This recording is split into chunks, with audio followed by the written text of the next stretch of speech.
tout le monde comprend qu'il y a quelqu'un qui part sur un bateau tout seul, qui va faire le tour du monde. C'est ça qui rend cette course si populaire. La notoriété du Vendée Globe, cette légende, c'était dû au parcours. Le parcours est tellement long, les conditions sont tellement imprévisibles, c'est ça qui fait l'essence de cette course-là. C'est un truc de fou, il neige! Le Vendée Globe a cette qualité, c'est de ne pas simplement être du sport. C'est pas qu'une compétition, mais ça reste aussi une sacrée part d'aventure. Une emmerde par jour, et tous les jours il faut régler cette emmerde parce que demain il y en aura une autre. Mais qu'est-ce que c'est beau!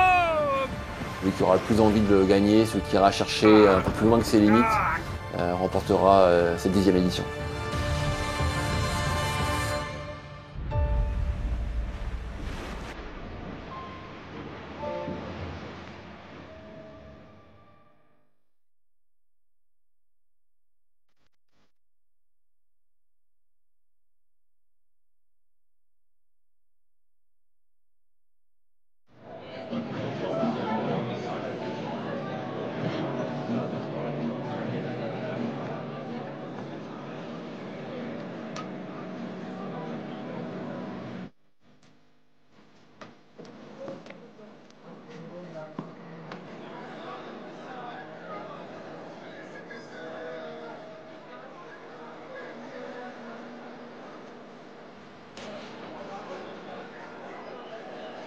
Des voleurs vers le large sans venir.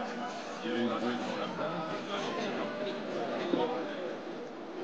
On sent combien ils étaient impatients de se retrouver ici, à accoster leur bateau et pouvoir rencontrer ce public. Il fallait que le village soit à la hauteur d'un grand événement, l'Everest des mers, la plus belle course au monde.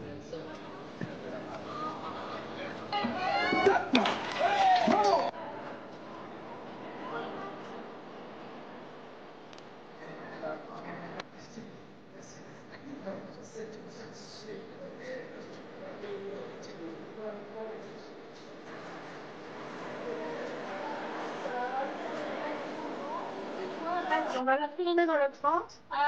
Et alors moi, tu fais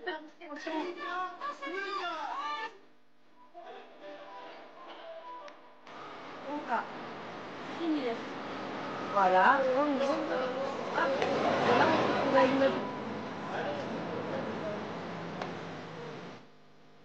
On va être seul pendant 3 mois. Là, moi, je me nourris des gens qui sont là. Franchement, ça fait plaisir. Et c'est chouette de voir des humains. Et pas que des clics sur Internet ou des likes.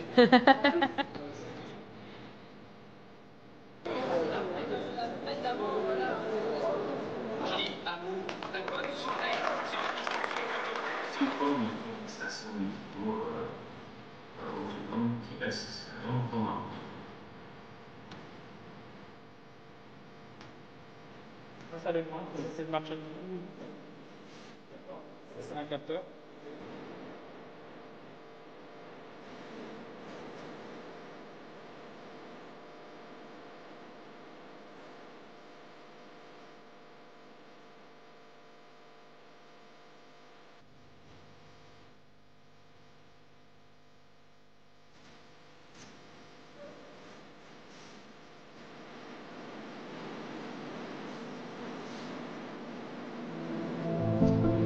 Very heavy in emotion for sure, and it's difficult to say goodbye, but I felt like I'd prepared myself for it well enough that it didn't impact me negatively. Pour moi, c'était pas un jour de séparation, c'était un jour de fête, et je suis parti vraiment avec la banane. Première sortie, première entrée. C'est bon la flotte, Ça a été dur, émouvant pour moi, jusque à l'arrivée sur le bateau au compte. Une fois que j'étais au bateau, c'était bon.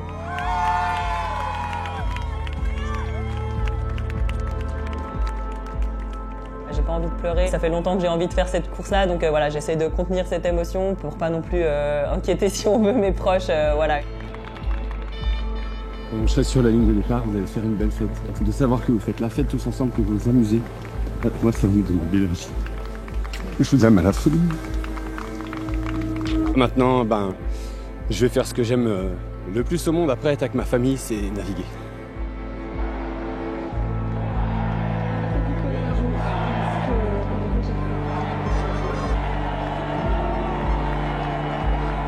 Toute cette remontée de chenal, il y avait tellement de monde. Ça fait des années que je rêve de ça.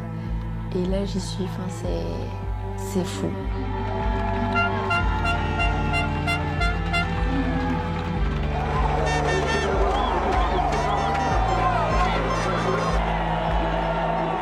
Je pense que c'est difficile de vivre ça dans d'autres disciplines, dans d'autres événements. C'est probablement la longueur de cette course qui fait tout ça aussi.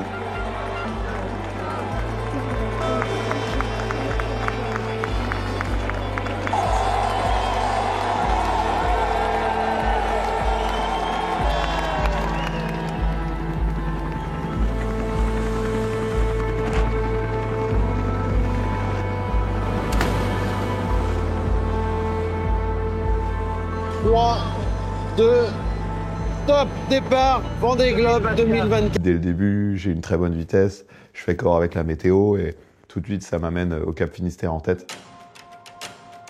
Là, je navigue bord à bord avec Eric Bellion.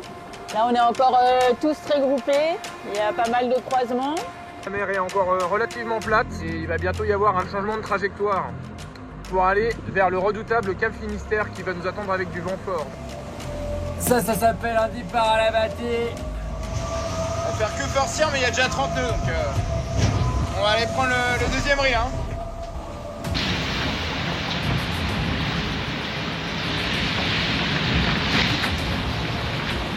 J'ai joué beaucoup plus safe que toute la flotte. J'ai perdu des places, forcément.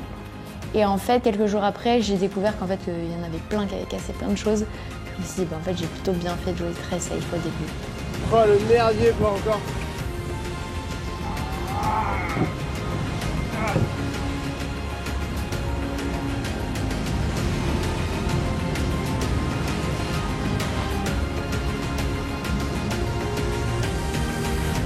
Putain, on s'est trop bien préparé pour avoir des merdes comme ça depuis le début, c'est pas possible, putain. Désolé les gars. Non, ça va, désolé putain.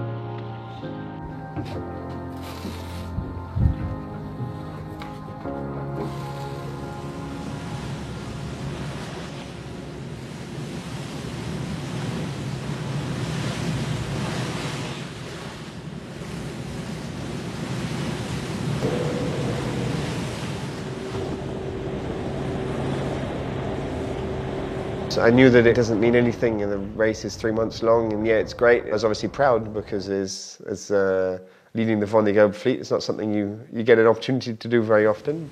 A cherry on the cake, which was unexpected. Cap Finistère. Hop là. C'est intéressant, en tout cas il y a du jeu et c'est le début des petits coups à jouer. On voit qu'il y a Nico Lunven qui fait une option aussi dans le nord qui marche très bien.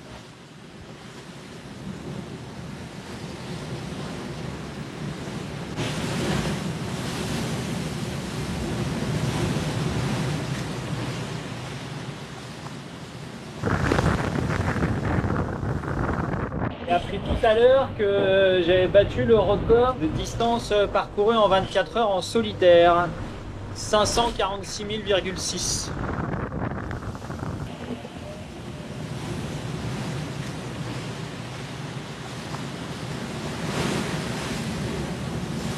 Everybody going this way and seeing Jean and now finally me going this way. Well, that's scary. Also, Jean Lequesne was going this way, and I'm not by myself, and he's got a similar boat, and he's got lots of experience in weather routing too, so I'm not the only one making a mistake. Moi j'ai fait mes routages et il y avait cette option là où tu avais une route qui laissait le Cap Vert à tribord. C'est là où en fait je me suis retrouvé en tête de la course pendant je sais pas combien de jours d'ailleurs. Il y a des groupes qui partent à l'est, à l'ouest. Pour moi, assez vite, il est assez clair qu'il faut aller dans l'ouest parce que ça, voilà, les conditions vont vraiment me lire dans l'est et c'est vraiment dangereux de rester là-bas, même si les bateaux... Première douche à l'eau de mer, bien sûr. Je viens de tracer avec un petit peu d'eau douce. Et là, ça fait du bien d'être propre.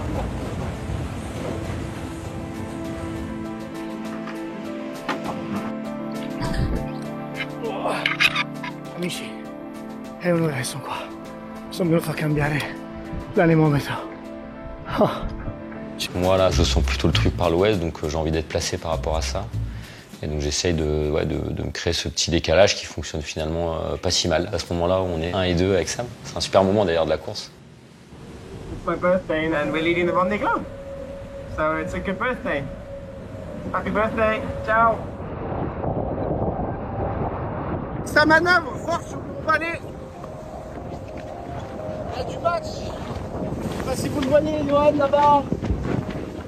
On prend un grain à 35 nœuds dans la nuit noire. Et là, il y a Louis Burton qui casse juste à côté de moi. C'est pas possible. Il y a eu un crack et 5 minutes après, il y a eu 2 autres cracks et ça allait bien, la speed, tout, là, par rapport au bateau neuf, tout, machin, putain.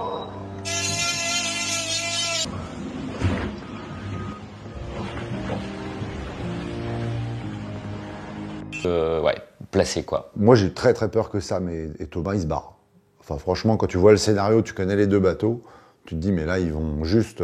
on va les perdre, quoi. On a deux petits acolytes qui sont un petit peu échappés, mais voilà. J'espère aussi que le vent va revenir, parce que là, il y a moins que prévu. Il y a un petit zéphyr qui revient, et là, je me remets à sentir le bateau, là, et à sentir le vent, et je pense que si j'en panne, je vais toucher plus de vent, et ça va aller plus vite, et j'en panne, et là, comme par magie, voilà, le vent devient un peu plus fort. Charlie revient fort, il quitte le paquet dans lequel il était et il me recolle.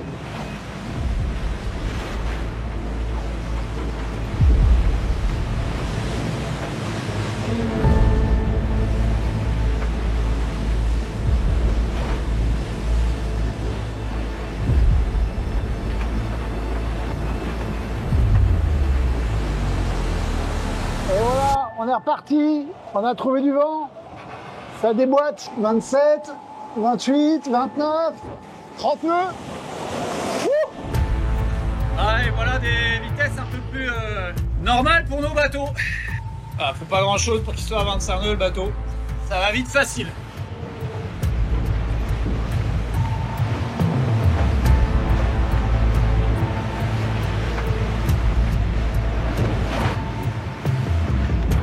Ils sont partis. Et après, nous on est restés, à des moments, on était à 4 nœuds, ils étaient à 23 nœuds. Donc l'addition, elle va vite. Hein.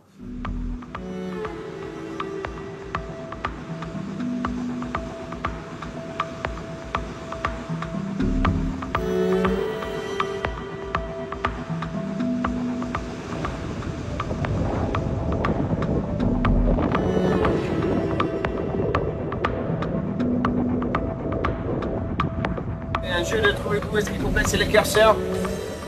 Rien casser et pas laisser les autres s'échapper trop non plus. Le bateau est dans une configuration assez incroyable. Il vole vers l'Indien. Voilà. C'était 3 jours difficiles en vrai. Les conditions étaient incroyables, mais ces bateaux qui vont de plus en plus vite, quand tu files à 30 nœuds avec le bruit, on a mesuré plus de 90 décibels quand même en moyen dans le bateau, ce qui est énorme.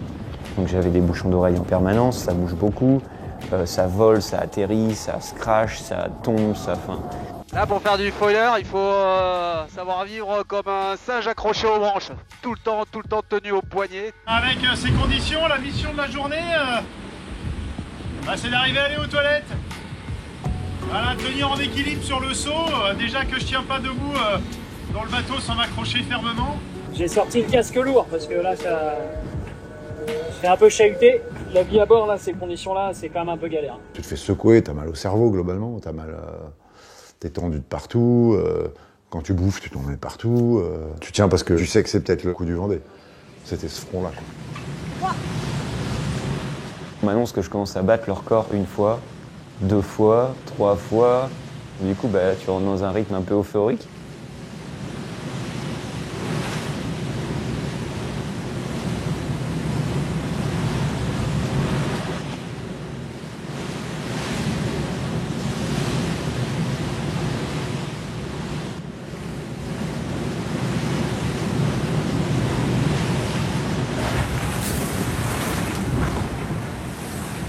Ça a été bien sport, la petite dépression qui nous a propulsé là, tout l'Atlantique Sud est en train de nous passer dans le sud là. Et on essaye de rester dans un du groupe des 4 devant là.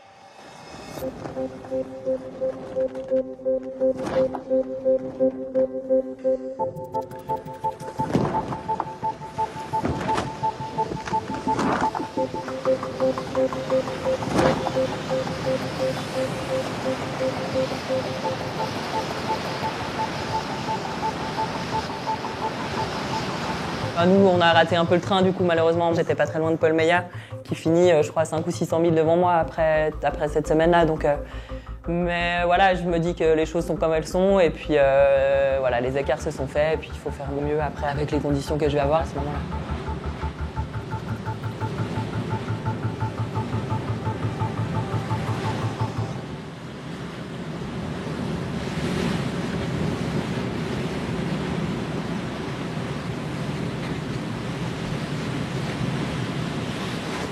Psychologically, this bit is pretty painful. Kind of watching the boats ahead sail away and the boats behind catch up.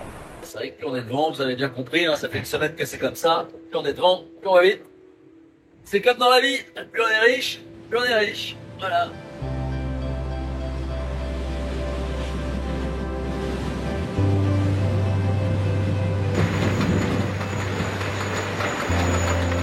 Ce matin, scène improbable. Nous avons un concurrent. Et voilà les bateaux du Benjamin, très très près.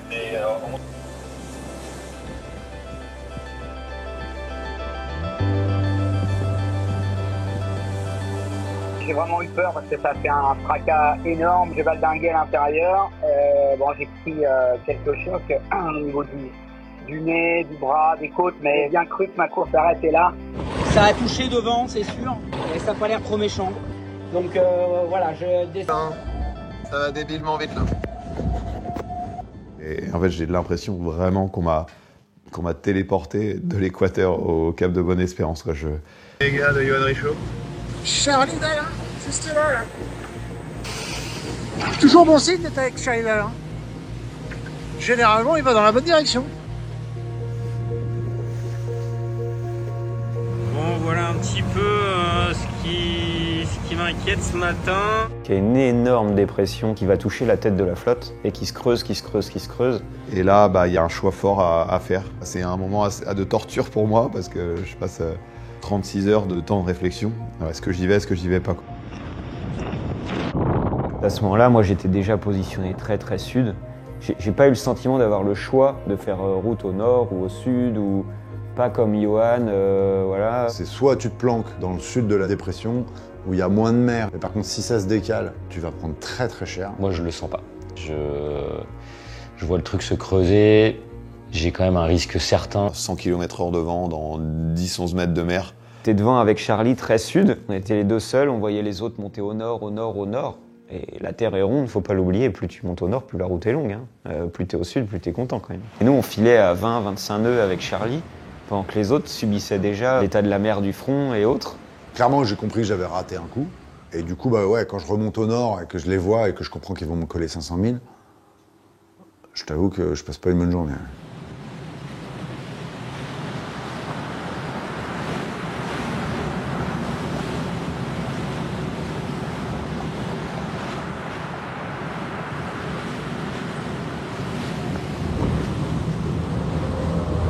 J'ai pas envie de casser le bateau, je vais ralentir un peu. Et là, je me suis fait doubler par le front. Et là, je me suis dit, mais quelle erreur, parce que j'aurais dû continuer de pousser avec Charlie. Et Charlie, il a jamais vu cette dépression, en fait. Je sors très éprouvé du système et vraiment heureux d'avoir réussi mon coup.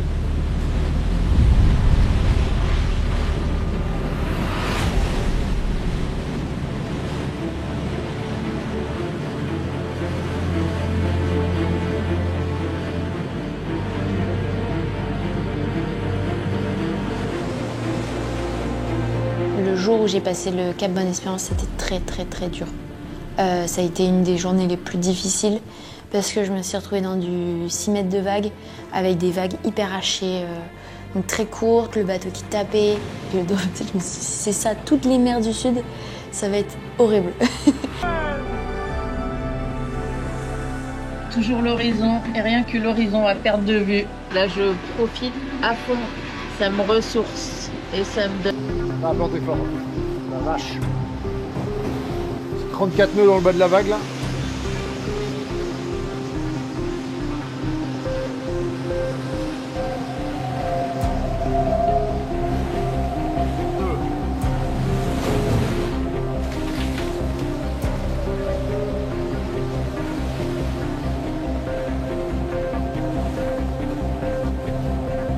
Johan a eu une phase assez incroyable dans le sud. Il était très très rapide. Je pense naviguer certainement un peu plus tôt les coins. J'arrive pas à tenir le rythme, ou en tout cas les vitesses de Johan à ce moment-là. À ce moment-là, j'ai un peu compris des nouvelles choses sur la façon de mener le bateau dans ces conditions-là. Quand j'arrive sous la Tasmanie avec 200 000 d'avance sur Thomas Ruyant, je sors de la Nouvelle-Zélande, j'en ai 800 000 d'avance. Donc bon, on va pas fanfaronner non plus. Mais par contre, je suis revenu sur les autres, quoi. Donc ça, c'est assez exceptionnel. Et ça, c'est un bon coup de boost, ouais, c'est clair. Johan juste sous mon vent qui me double. Bah oui, hein, sans foil, je peux pas faire grand chose. Wouhouhou, trop beau! Super content d'être venu jusque là en tout cas. L'île d'Auckland.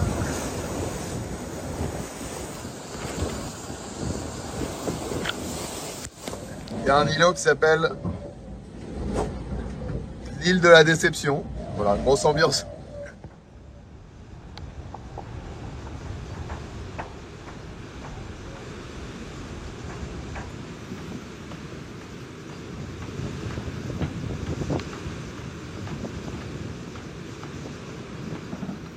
C'est bon, c'est fait, il n'y a plus qu'à réhisser là. Il n'y a plus qu'à réhisser et c'est bon.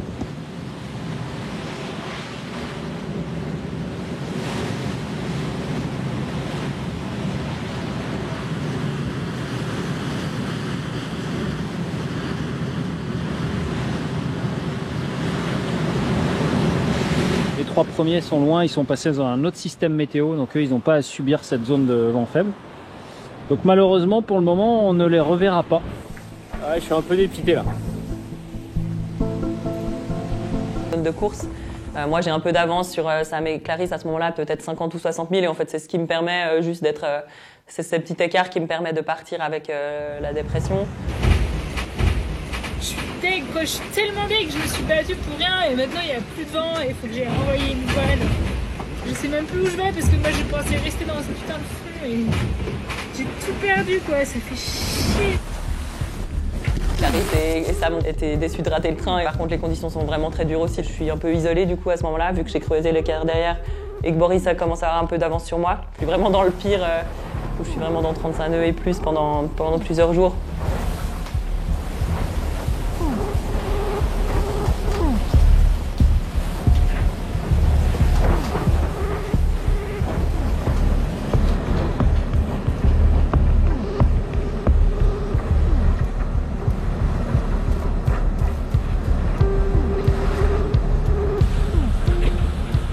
Voilà, l'Indien hyper dur, de la vie de tous les concurrents.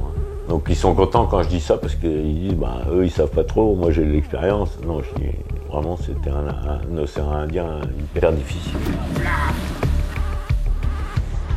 Là c'est tension max. Il reste 3 heures à tenir là pourvu que ça tienne, putain, pourvu que ça tienne.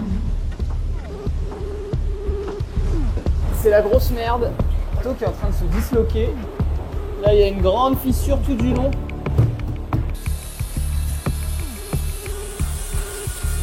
Oh la vache. Putain, j'aurais dû mettre des lunettes. Je vais faire peut-être un peu plus attention et y aller plus mollo dans les fronts.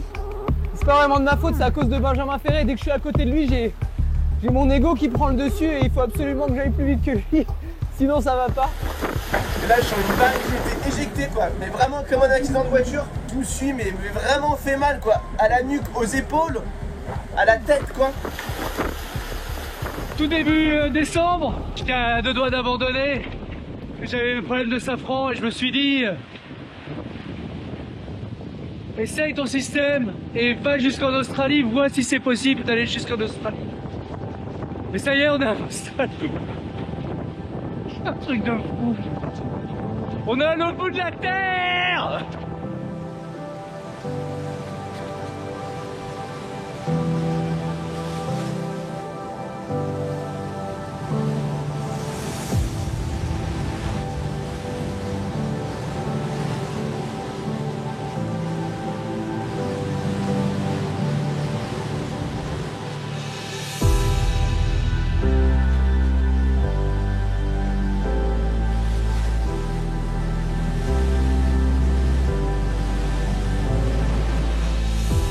Moi, je pense que je vais l'ouvrir complet là, à ce moment-là, sauf que je bute dans le système de devant, et j'ai pas de vent. Et j'arrive au Horn, j'ai pas de vent. Et en fait, le vent rentre derrière, et il n'y a pas d'écart, on passe avec 9 minutes au Cap Horn.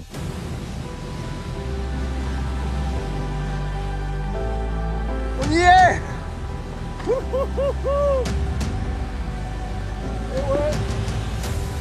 On a fait le Cap Horn, quoi.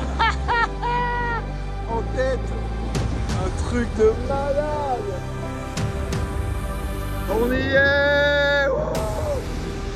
Trop bien de le voir de jour. Il me vole le Cap Horn. Je pense que ouais, j'aurais pu l'avoir. Mais malgré tout, ça reste un moment de joie fort. Ça reste un moment de joie fort. Je décide de profiter de ce Cap Horn.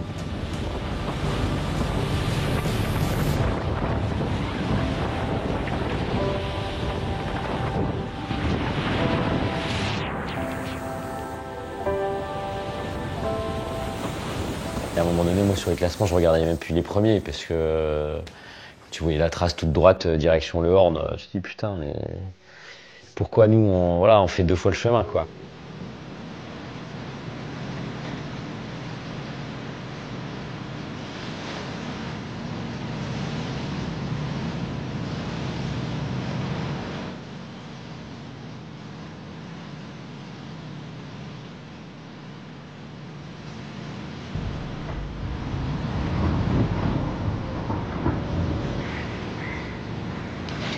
Putain.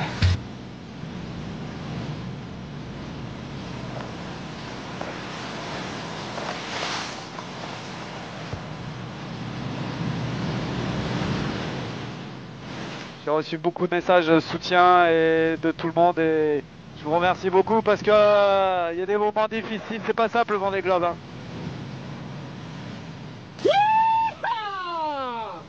Cap Horn, ça y est.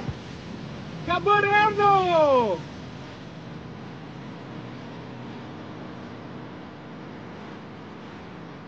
Regardez-moi ceci, c'est le patron. Regardez la trousse. Je suis en vie absolue. J'ai l'impression de sortir de 1 mois d'hibernation là. Ce soleil, c'est la première fois que j'ai du soleil comme ça. On voit pas le Cap Horn, mais on l'imagine. J'ai eu une balade qui m'a escorté à côté des îles ce matin. À sa clôture, mon mer du Sud, qui était incroyable. J'ai adoré. J'ai pas du tout bien navigué. Mais même si c'était difficile, j'ai adoré, c'était trop bien.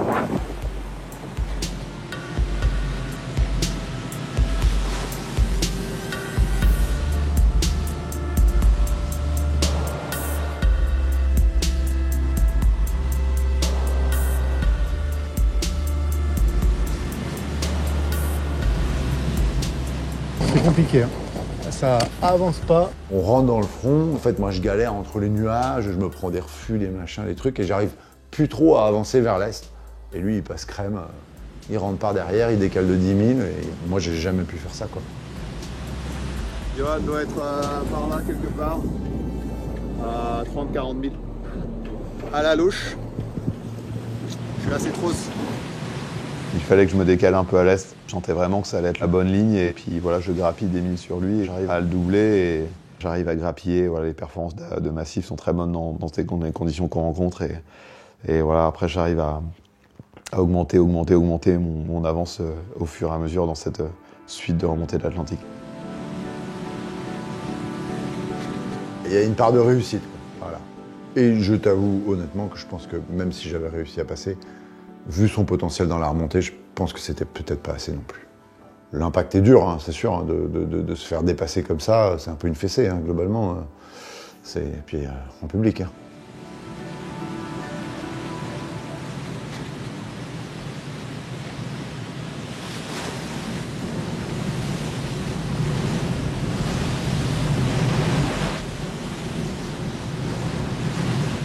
Ah putain, il y a un iceberg.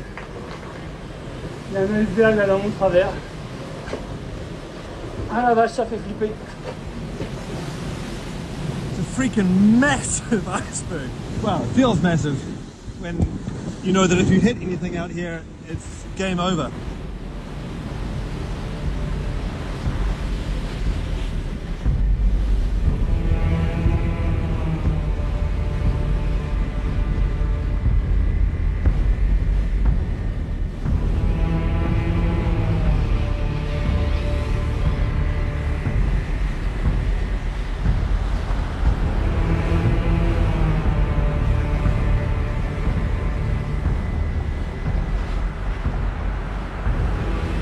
Terrifiée à l'idée d'aller là-dedans. Je me sens pas d'aller dans du...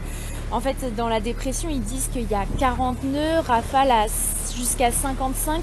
Là, j'ai zéro expérience sur cette partie du monde. Je sais pas du tout à quoi m'attendre, donc mon objectif, c'est de terminer le Vendée Globe.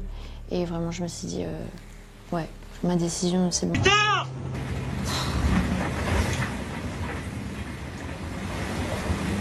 J'ai mis le vidéo en lambeaux à l'intérieur. Putain, j'ai jamais eu ça quoi. Moralement dur, parce que la météo fait que ça recolle par derrière, et puis qu'ensuite j'ai plus la bonne arme.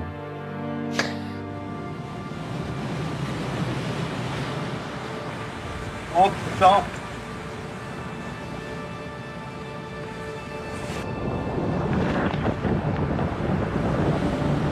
T'as des techs à casser? J'ai fait l'erreur de penser victoire acquise la dernière après-midi en mer. Et là, cette année, j'ai pas du tout voulu faire cette erreur. Et je me suis vraiment autorisé à y croire que seulement quelques heures avant l'arrivée. Attention pour l'arrivée de Charlie Dalin. Top, Massif Santé. C'est un torrent d'émotions, un torrent de joie qui m'a envahi. Quand j'ai franchi cette ligne d'arrivée, c'était juste incroyable, juste dingue. D'avoir Oscar et Perrine qui montent à bord, de pouvoir les retrouver enfin, de pouvoir les serrer dans mes bras, de rentrer dans le club très fermé des vainqueurs du Vendée Globe.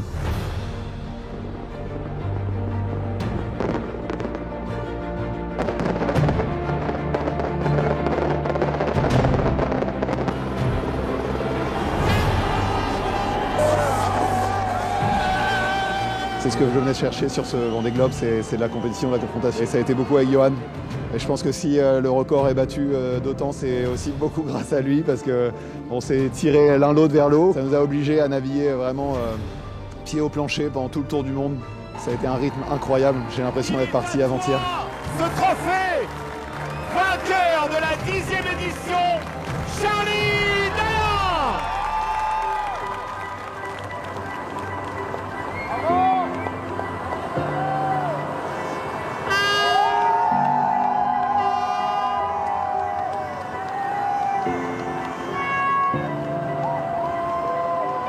L'émotion d'avoir fini un tour du monde, quoi, incroyable, quoi. Je sais pas si un jour j'en avais vraiment rêvé, mais en tout cas on l'a fait. Et... Mais ça sert pas à grand chose. Charlie, il mérite cette victoire, il a fait preuve d'une constance incroyable.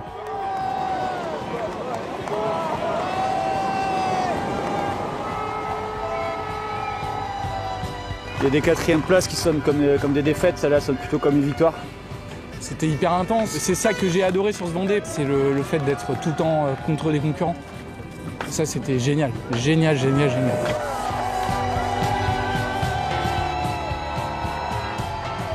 J'aurais aimé mieux, et c'est aussi ça qui est dur, c'est quand on a gagné des courses, on sait ce que c'est. On a envie de revivre ça. C'est un peu une drogue. C'est vrai, hein.